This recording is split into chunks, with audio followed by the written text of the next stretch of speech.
It's great to be here. My name is Roger. I'm a good friend of Vandana's. And I'm going to be talking about how to get what you want out of life. This is the first time that I'm giving this talk, so forgive me if I look at my notes occasionally to remind myself what I'm talking about. So in order to learn how to get what you want out of life, first we're going to have to identify some of the things that hold us back from getting what we want out of life. After we identify several things that keep us from getting what we want, I'm going to show you how to systematically destroy each one of those things and move forward past those obstacles. Sound good? Sounds good. All right. So with a show of hands in the audience, how many people out here know to some degree or another something that they want out of life? Okay, most people should have their hands raised. Okay, anybody want to share? Here in the front. Something that you want out of life. I mean, pretty much just the usual. I want to, have a good life for my daughter. Like that's my motivation. So, that's why I'm in school. That's why I'm trying to get my degree. So, she can have everything that she wants, and then pass that on to, her kids. In the back. Own a business in the future. Own a business. You can just keep on. You just yell them out. You don't have to raise your hand. To know the secret garden. No, I want a secret. You want the secret garden. Secret garden. Okay. Don't know how that's going to fit into my job. Anybody else? A couple more things. Come on. Well, she said. Okay. You want a secret garden? No. Yes. Do you want to travel? Okay. Would it be safe to say that money is one of those things? Okay.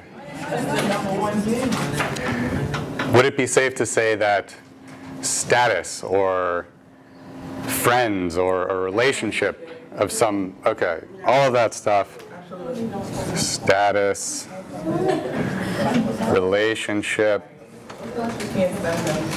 Okay, so whenever I ask a group of people this question, usually we come up with similar answers like this, and I group them into three common themes. So the way that I come up with each of the themes is I think for each one of these things, what feeling does it provide to you? Owning your own business provides a feeling of stability, of financial security. Money in general provides a feeling of autonomy for how I want to spend my time, right? Yeah. Anything relating to relationships or friend circles or social environments, all of that stuff has to do with, I would say, love, because we want to get recognized from other people. We want to have romantic relationships. We all want love, and that kind of ties into what Vandana was talking about earlier in the humanistic description of psychology. So real quick, I'm just going to zoom in here. Okay. So I forgot a step. That's okay. So going back a little bit, the first obstacle that we come upon that keeps us from getting what we want in life is simply not knowing what we want in life, right? Not having a purpose for what we want is going to really make it difficult to get there. So I like this quote because if you don't know where you're going in life, it really doesn't matter what road you take, because every road is going to get you to I don't know. But I don't know is not necessarily where you want to end up. You could be on the river of life, ending up at Niagara Falls in a raft, and then you're SOL, as they say. Okay, so we came up with these categories, which I mentioned earlier. Everything that money offers: stability, freedom how to choose your time, love.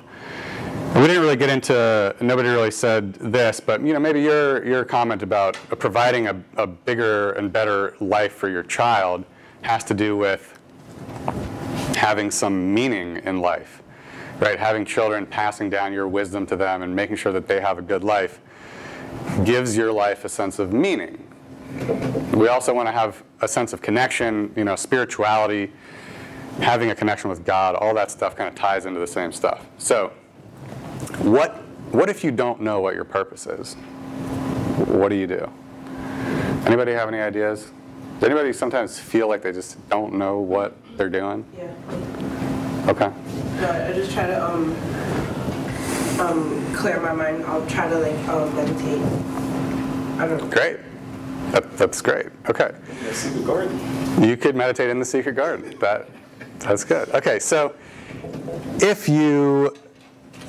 let's say you don't know what your purpose is. There's some tips that are going to make it easier. For example, make finding your purpose the temporary purpose of your life. So make it important to know your purpose. How do you do this? Think back in times in your life when you've felt happiness. Think back to times in your life where you felt sadness or pain.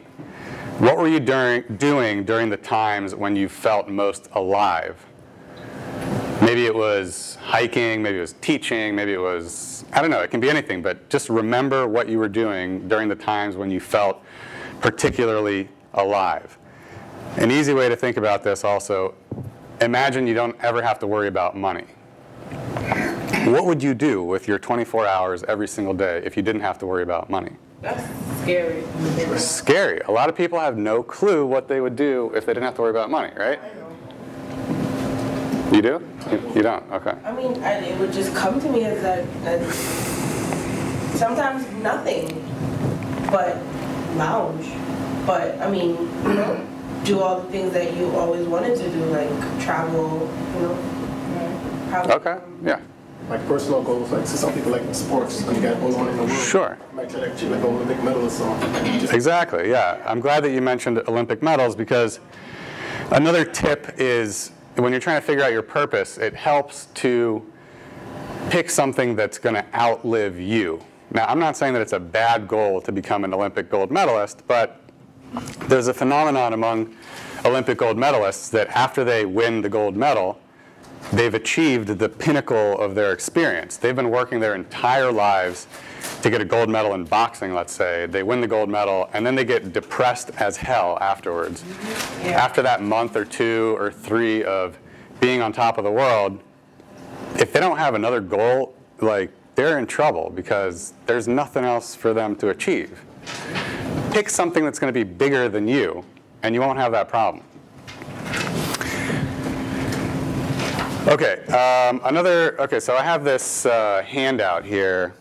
Essentially, you're going to imagine yourself in 10 years, like the best outcome for yourself. What do you want to be feeling? What do you want to be doing? What do you want to have achieved so far in your life? Just write down those things, and I'll give you 3 minutes to come up with a short list of those things. Okay. So if you haven't finished writing, you can draw your thoughts to a close. Do I have any brave souls who would like to share? Yes. Okay. I have 5 things. Okay. So in 10 years, I'll be 34. So I want to at least by then be married or engaged. I want to have seen all the continents. I want my hair to grow to my waist. I want 115 pounds, no body fat. And I want to be senior financial analysis or CFO. Or I'll settle for junior if I don't know. Wonderful. 34, those are the things I want. Fantastic. Anybody else?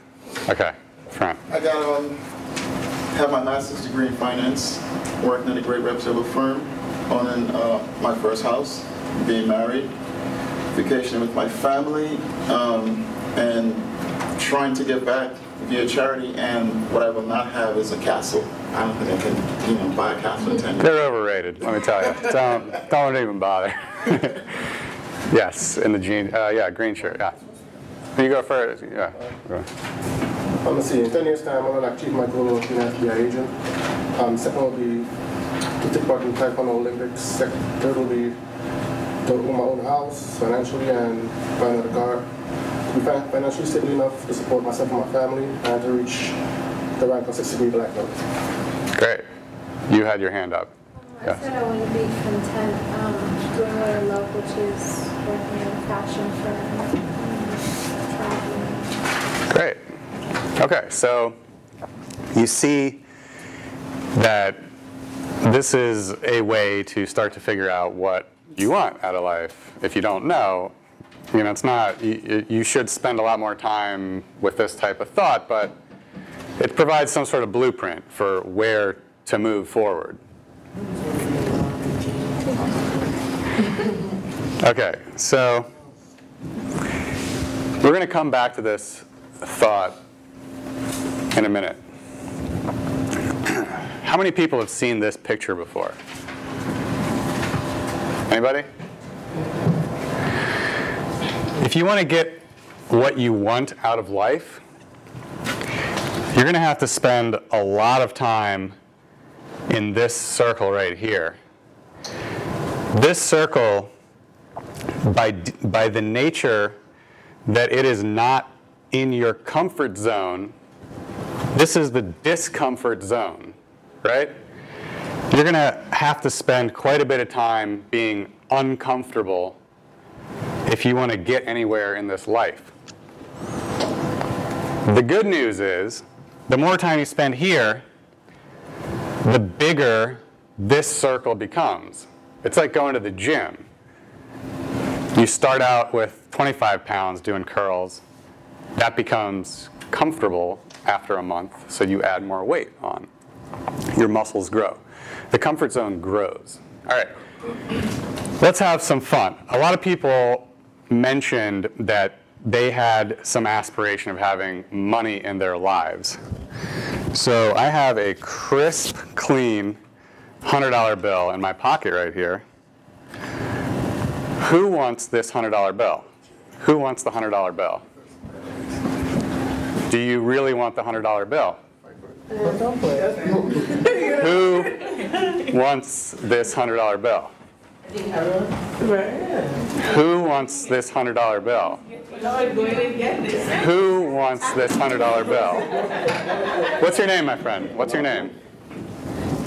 What's your name? Menachem. Everybody look at Menachem. Menachem. Menachem, ladies and gentlemen, is going places in this life. Everybody else, you're also going places, but you need to work on a couple of things, but that's okay because that's what we're talking about today. So,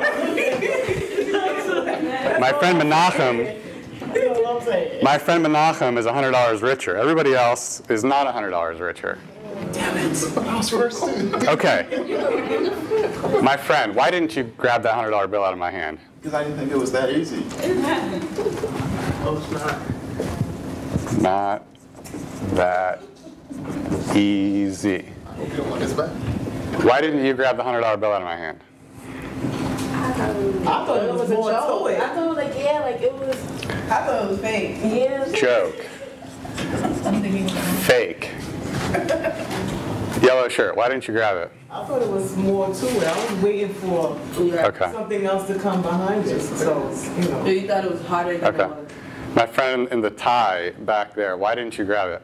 I walked right by you. Grab it because I thought I had something more to say. Something more to say. More to say. Okay. I'm hearing you guys talk, and what I hear is this. What does that mean? Yeah. Close. Close.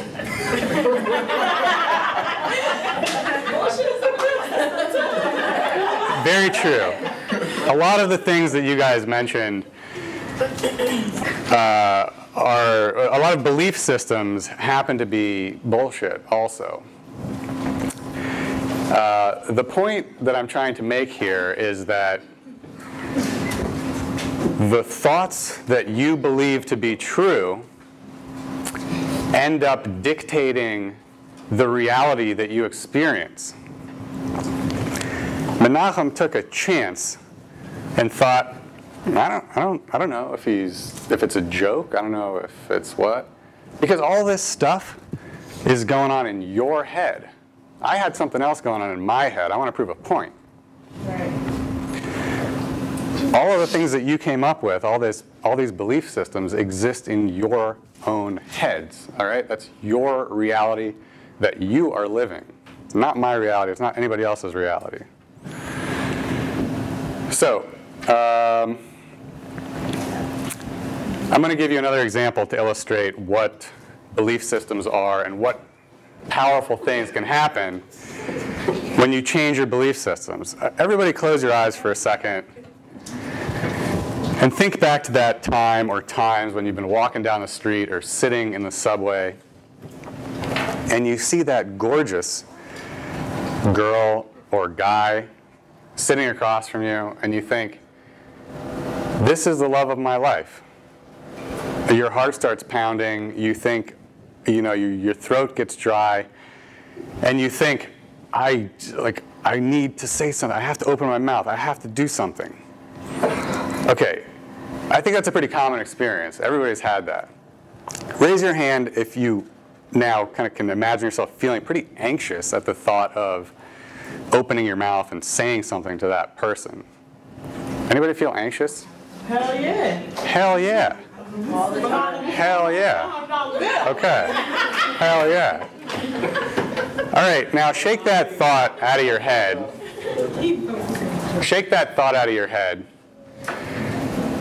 And close your eyes again and imagine that that same person, it could be a celebrity, it can be something that you really want something from, but you're too afraid to ask for it. They're walking down the street,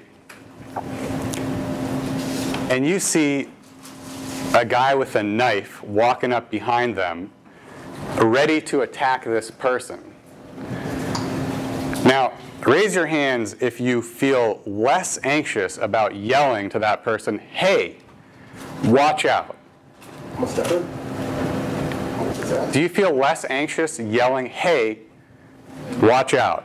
Versus. In other words, versus going up to somebody sitting on the subway and saying, hi.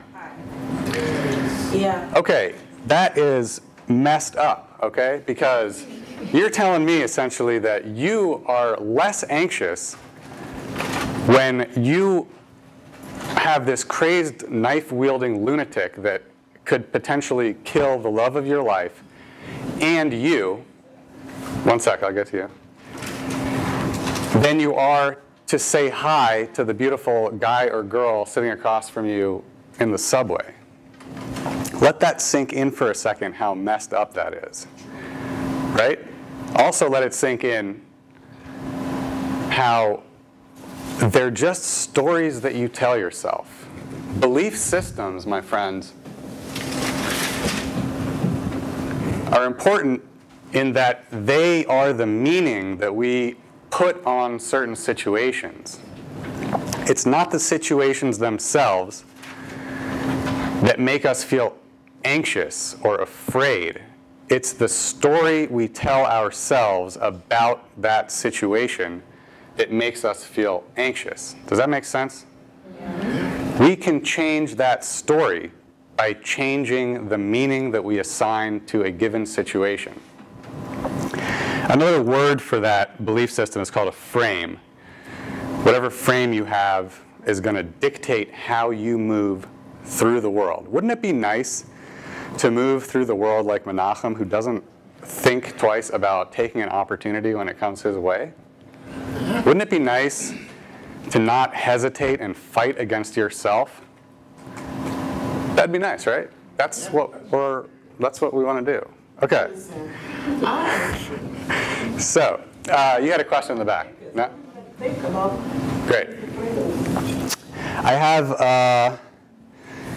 have 2 short videos here. Can we get the lights?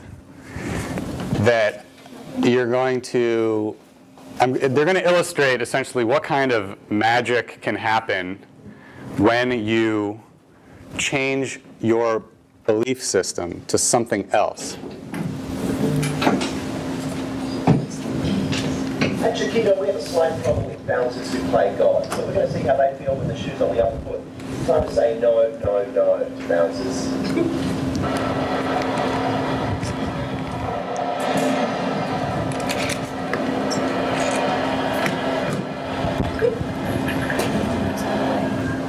What? Just hold it there, that's fine. Just come step back. Whoa, whoa, whoa. Sorry, mate. That's the VIP entrance. Just come back around here. Ladies. Shall I just live? See you, Derek. On the list? Never stop. You guys here? Plenty of other bathrooms down there, mate. Just hold there for a second. Thanks, mate. Oh, couple of steps back, thank you. Oh, cheers. What do you need today? What do you mean about me? Been a couple of gyms before today? What kind of question is I think that? you've had enough gym for today, mate. Come on. How do you have enough gym, right?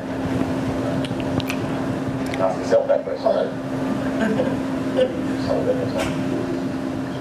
Did you park here? Yeah. Really? Yep. Get a few beverages? No. I need to go to the toilet then. Your t-shirt. I don't think you can go in there with that, mate. Okay, I can't. There's a dress code in the car park now. I don't make the rules, mate. There's a restriction now. Janet, how you doing, darling? Hey! What the I hell? know. Tell me about it. Let me see some ID, thanks, mate. Francis. Your middle name's Francis. Is there a problem with my middle name? No, I just find it hard to believe, mate. That's it. End of the story. Oh my God. See you later. I'll be here, man. Where's your mother's?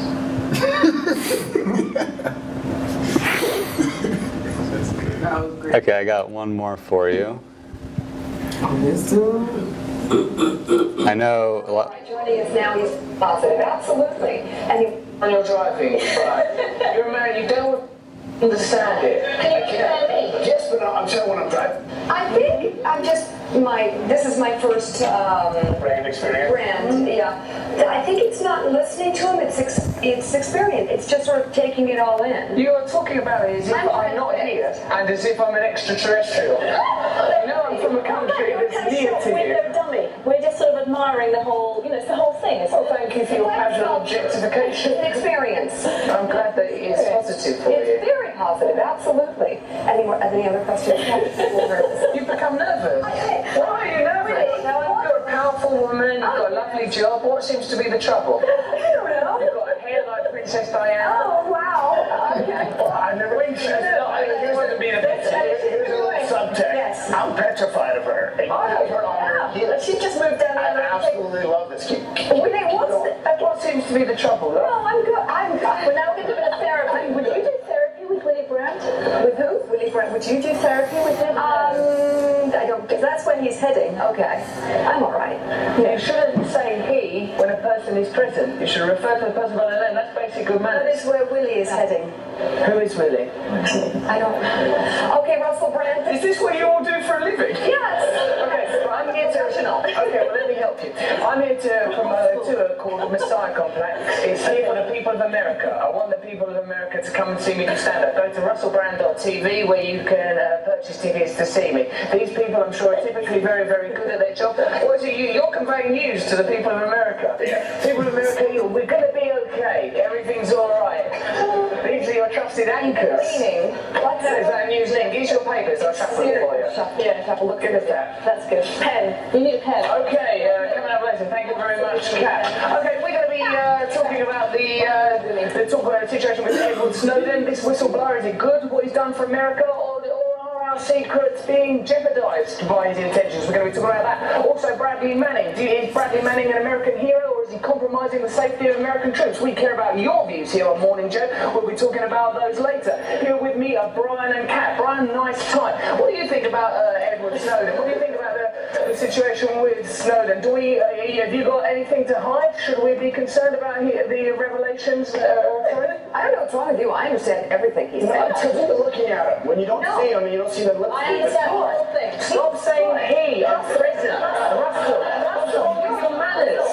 You're good. Big light. I'm coming in tomorrow with a big necklace, and I'm opening up. Superficial. That's the problem with current affairs. You forget about what's important. You allow the agenda to be decided by superficial information. What am I saying? What am I talking about? Don't think about what I'm wearing. These things are redundant. I'm superficial. Okay. Don't be distracted. What do you think that gesture means the way you're touching that bottle? What does that indicate? What's the subtext of that? You need to lose that ring, Mika, because that means nothing to you. She's grasping for the shaft. She's a shaft grasper. That's okay for him to say. This is live. Yeah, it's like live TV. I got it. She wasn't even offended, really. Like. Okay, can we get the lights back on, please? Okay. So, in the first example, we saw a guy who thought a different reality than the reality that was out in the world. You know, Vandana was talking earlier about the ego is the one that deals with what type of constraints do I have in my world. And I'm going to argue that a lot of those constraints really are societal, but I'd say most of them are inside our own heads, a lot of those constraints, a lot of those limitations. So the first guy is like a scrawny scrub, essentially, who thought that he was a bouncer and believed that he was a bouncer and faked like he was a bouncer. And because he projected that kind of confidence and that belief, other people just assumed that that was true, right?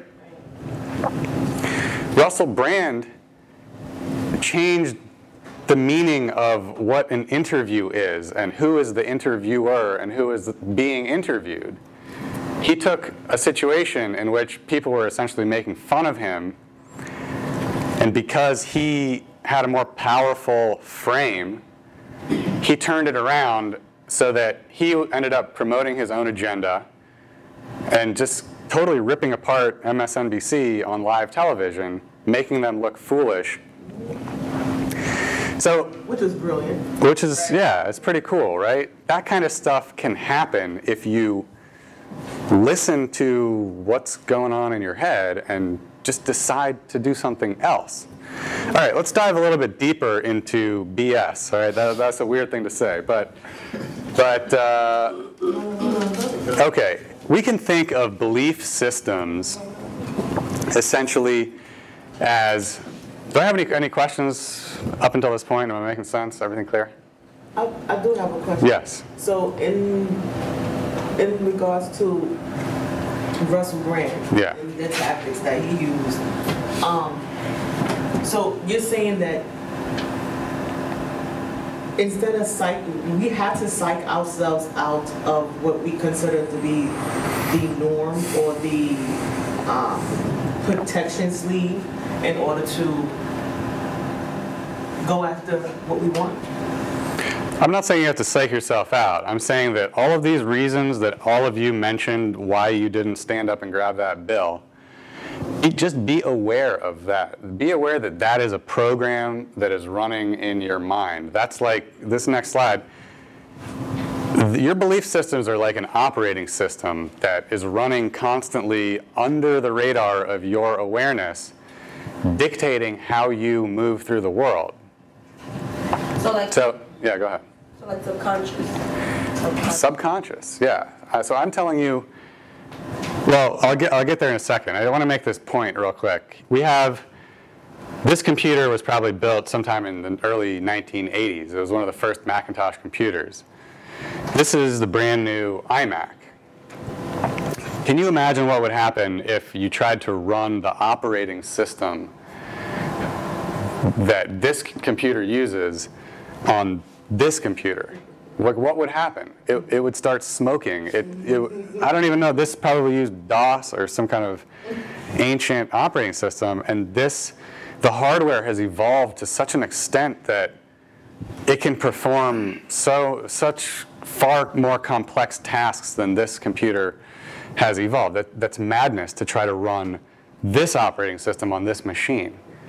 But that's what we all do, right? That's what we do. We run operating systems that we downloaded when we were between the ages of 5 and 13 years old due to the experiences that we had in our families, the experiences we had in school.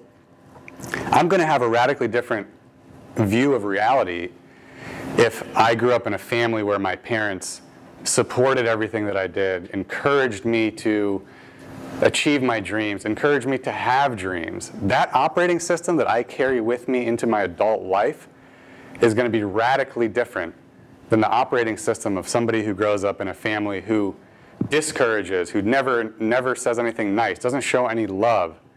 You see how those two views of the world can be completely different. But the point I'm trying to make is that you can discover what your operating system is. You can discover how you're moving through the world and how you're relating to the world. And you can change it. And this is what I want to talk about next. So, this is the second obstacle to achieving what you want in life. Having an outdated operating system that you bring into your adult life, despite the fact that as adults, you've developed, essentially your hardware has evolved to the point where it can handle more subtle realities. It can handle more complicated things. But you're running an operating system that was built 20 years ago, right? You got to update that thing. You see those things on your computer pop up that says software update? You got to keep clicking that. You got to keep clicking that. Right. So how do you do that? Well, first of all, you got to identify the belief systems that you're using. You got to identify the limiting beliefs that are keeping you and holding you back from achieving what you want. Then you got to update those beliefs by essentially writing out what your internal critic is telling you. I'll share some personal things. My internal critic tells me often that I can't teach a class, right? That's why I'm here, because I want to prove to myself that I can teach a class and do a damn good job teaching a class, right?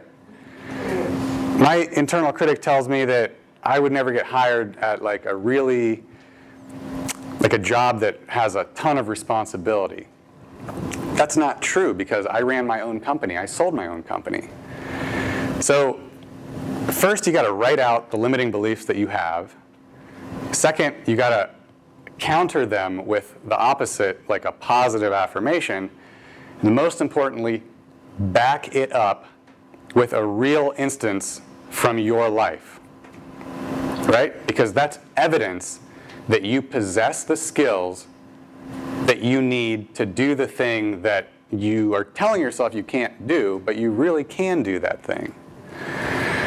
A quick tip, whenever you say something like, I just can't. I can't play the guitar. I can't play the trumpet. I can't go ask that girl out on a date. Your mind essentially doesn't know whether you're talking about the past, whether it's talking about the present, or whether it's talking about the future. So it assumes that you're talking about all three.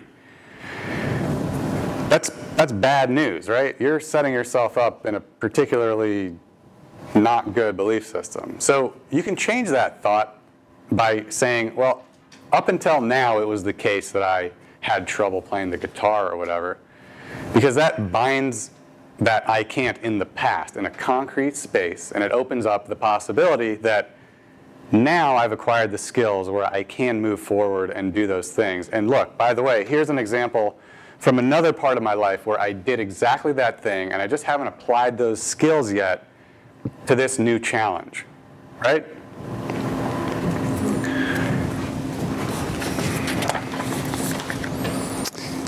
Great.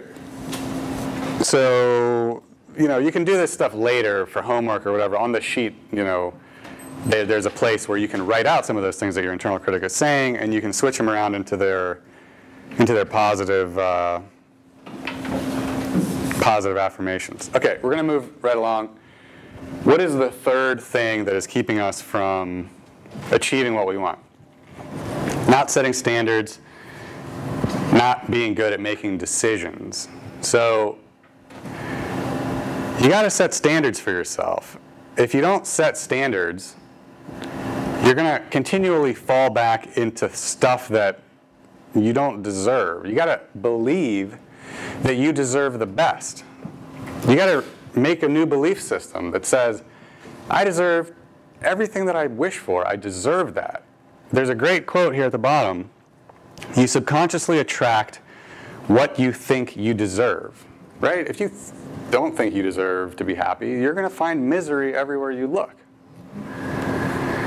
So part of setting standards is making decisions. And what does it mean to make a decision? The word, if you dissect the word decisions, it means the D means from. This other word, cadere, means an incision, to cut. So you're essentially selecting an outcome that you want and cutting yourself off from every other outcome that isn't that outcome. That's how you make a decision. Once you establish your purpose in life, making decisions becomes easy because you ask yourself, is this behavior moving me forward towards that goal? Or is it moving me further away from that goal? That's an easier way to make decisions, right? So also I want to touch real quick on the difference between making a commitment to a particular decision and having preferences. Having a preference is like, you know, I'd like to make more money. Sure. I'd like to make the world a better place. That's a preference. But when you commit to something, it's a different story. Anybody had a ham and egg breakfast ever? No? Okay. Somebody must have had a ham and egg breakfast. Okay. So in a ham and egg breakfast, my friends, the chicken is interested in the ham and egg breakfast, right? The pig is committed to this breakfast because it literally has its skin in the game. The pig, the skin, the bacon, ham, right? Does that make sense? Maybe that was too abstract. That was really abstract. Really abstract. Okay. So I'm going to talk about how to set standards, make decisions, and set intentions. So essentially, this is also a thing that you can do for homework. You just decide, you know, what am I not going to accept in my life anymore? Maybe it's something that you tell yourself. Maybe you have like a negative internal dialogue going on saying, I'm not good enough, I'm not good enough. You can set the standard that say, I am never going to tell myself that I'm not good enough anymore. You can set a standard that, you know, other people can't treat me a certain way. I will not have lunch with anyone unless their phone is turned on to airplane mode. I hate having lunch with somebody and they're looking at their phone all the time. That's so disrespectful. Yeah, you're right. I don't do that anymore. If somebody wants to do that, I think people usually understand, right? Because it's like nicer to have lunch with somebody when you're not distracted all the time. So just figure out, like, take a stand. What do you want? What are you going to accept, and what are you not going to accept? And just like write that down and set it. Make a decision. Are these footnotes for these available, or? Yeah, I can. I'll share the notes with Vandana and. Or I have my. This is really interesting stuff. Thank you. Okay, practically speaking, this is a technique that I learned that is really great for setting goals. So SMART goals stands for specific. If you say, like I said earlier, I want to be rich, right? Okay, what does that mean? Like, it's hard to quantify that. You want to make your goals as specific as possible. I want to make X amount of money by X time. I want to lose this much weight by this time. I want to have this. That's why I liked what you said, because you made specific, you said I want to be 115 pounds. I want my hair to go down to here, right? You can measure that stuff. If by that time your hair has not grown that long, you'll know that you haven't reached the goal, right? It's a lot easier to quantify this stuff. So you got to make sure that they're realistic goals, like saying, okay, well, within a year of graduating from this program, I want to be making like $10 million a year, right? That's a nice, I hope that happens for somebody, but you're going to disappoint yourself if you make your goals completely out of touch with reality, right? And the most important thing is that they're time bound. You have to really set a specific date by which you're going to achieve these goals, and it really helps if you partner up with somebody, and after you have spent some time thinking about one SMART goal, I recommend pick one thing, because it's so easy to get inundated with, oh, I've got this goal, I've got that goal, and then you just never start any of them because there's too much going on. Get an accountability partner. You could pair up with somebody in this class, you could pair up with a sibling or a parent, write down your goal, write down the steps that you need to take to get there. With every step, it's like you break the larger goal down into smaller chunks. What do I need to do to become a CEO of whatever company? It's like a graph. You could do it, whatever works for you, find a way. For me, it just works down like, go back and back and back, and like what can bring me to this step. Right. You break all the bigger, seemingly unmanageable steps up into small chunks that are very manageable, and then you write down what resources do I have for each one of these steps that I need to take, and when is that step going to be completed. And the accountability partner, if you don't send your report of what you're supposed to do that day, they call you and say, hey, did you do what you're supposed to do today? Look, it's hard work, but I promise you, if you do it, you will achieve your goals, right? Like, nothing comes easy in this life. You got to work for stuff. Okay, I want to talk about now the importance of setting an intention. And what is an intention? I talked earlier about finding out what your purpose is in life. And an intention is essentially a mini purpose that we set for a short amount of time. Like, let's say you're going to go have an interview at the job that you really want to get. So it's a good idea to think about, well, what's my goal for this interview aside from getting the job? How do I want to present myself? What kind of energy do I want to bring to the table? So a good way to do that is to literally separate yourself into a mental space. You close your eyes, kind of, do some deep breathing, notice what's going on around you, notice what's going on inside of you, and tell yourself, my intention is X, Y, and Z for this meeting. That's really powerful stuff, and it will come across. A lot of times, you think about, well, what am I going to say in a meeting? But you don't really think about, how am I going to listen in a meeting?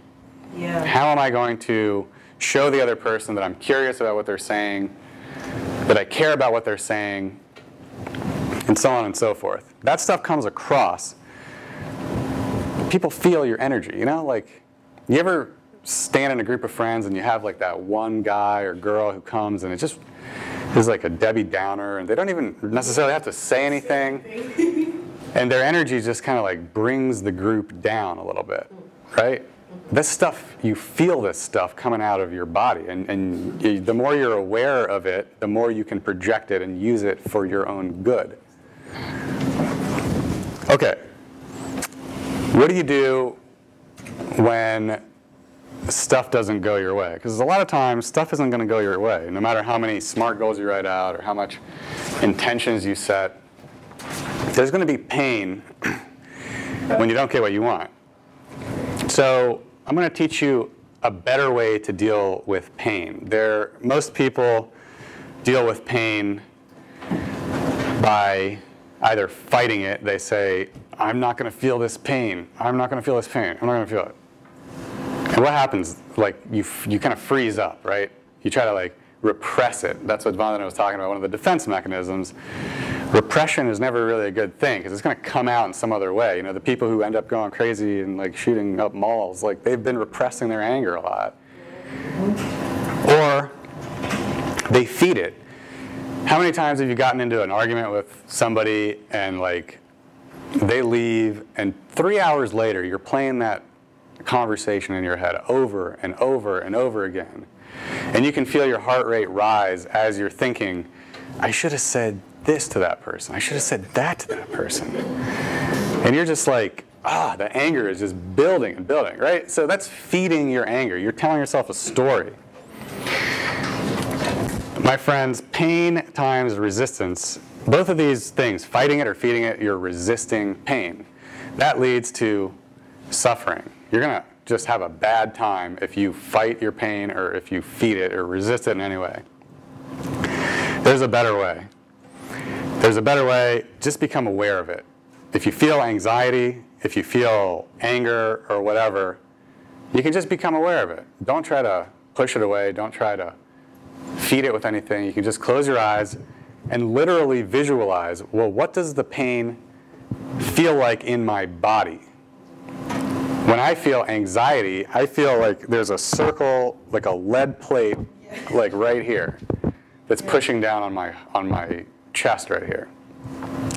Just pay attention to that and say, okay, well, is the shape changing? Is it moving further up in my body? Is it getting more intense? Is it getting less intense?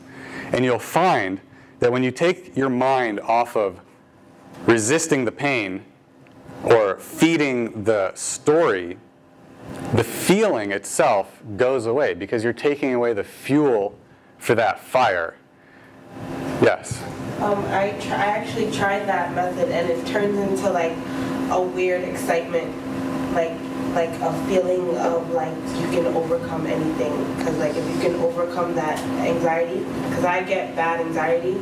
Yeah. And like it's a really cool feeling. Absolutely. Right. So that's all. You know, all meditation is essentially bringing awareness into your body, bringing awareness into the breath, how the breath feels, and all this stuff. It starts to melt away your frozen experience. All pain comes from fighting yourself. All of this stuff ties together. I hope you guys are seeing the bigger picture. Belief systems prevent you from doing what you want to do. You want to move forward. Your belief system is holding you back. People recognize when you're fighting against yourself, and you lose power in the world when you fight against yourself. When you bring awareness to your experience, you start to melt that frozen experience and become more like steam rather than ice. Steam can move an aircraft carrier across the Pacific Ocean at great speeds. You can't really do a whole lot of work with ice, right? Ice just sits there and it's cold. You can't do anything with it. So you see people who they're not fighting themselves and they create psychological comfort in others. So you want to build that. Okay. So this is just kind of real quick I already explained that, how to bring awareness to your pain. Okay, quickly, body language is very important for a couple of reasons. Body language can really work for you if you understand it. We are communicating all the time with our bodies. People are always judging us from the moment they lay eyes on us, just from looking at us. Are we well groomed? Do we smell bad? Are we standing up straight? Are we smiling? All of these things you can communicate without words.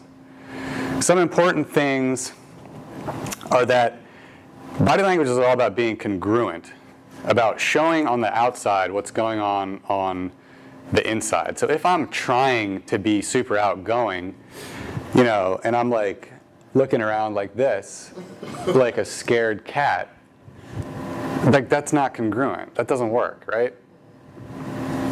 The important thing is, though, is that you can change your inner state just by changing your body language. So, for example, there's a study that was conducted where they gave people a marker to put in their mouth, like horizontally, and bite down on it. Essentially, they're smiling, right? And the other group, they gave a marker to put in their mouth with the point forward. They're right like this, and they're kind of like frowning. These two groups of people then had to read some like Calvin and Hobbes comics or something. And the group that was smiling, even though they didn't know that they were smiling, ended up thinking that the comics were funnier than the people who were frowning. You can go online, type in, smiling studies or something, and you'll see that just by changing your body position, you affect your internal state. You can lower your stress level. It's amazing. So you can change your internal state just by changing. Stand up straight when you walk down the street, shoulders back, smile. You exude confidence. You exude confidence. And even if you don't exude, even if on the inside you're terrified, that's what fake it till you make it means, right? Because you're walking around as if you're a boss, right? But in the act of doing that, you become a boss, right? And the more you practice it, the more boss-like you'll become. So, if you're ever talking to somebody and they're uncomfortable, most likely their feet are going to be pointing towards the nearest exit. That's something interesting. So feet are a good place to look if you're trying to read somebody else. I never even thought. Yeah, it's interesting. In general, any kind of gesturing that is big, that is up, that is out, that takes up space, is a confidence gesture. It's a power gesture. Any kind of gesture that is down, including looking, covering, touching this part, or hiding behind, is it shows you that there's something negative going on. Yeah, my baby sister, I think she has bad insecurities. She's really insecure. And she talks like this a lot. And she's actually charming and stuff like that, but I think, it's just something in her head. Yeah. She feels inferior a lot. Right. So it's something to watch out for. Next time you're in a meeting or next time you have a job interview, you can consciously project, take up more space, do more up and out gestures. There's you should probably read a book about it before you, start just swinging, knocking over the coffee and stuff, Anything that's I'll get it later. a lot of times people sit and they'll rub their thighs like this, or they'll tap their foot. All that stuff is soothing. It's meant to bring down an anxiety level because it's a repetitive behavior that brings down anxiety. Stuff to keep in mind. Guys, remember these three things.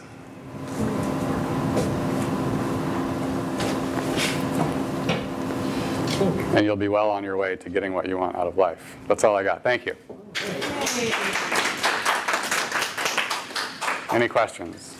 Any more hundreds? No.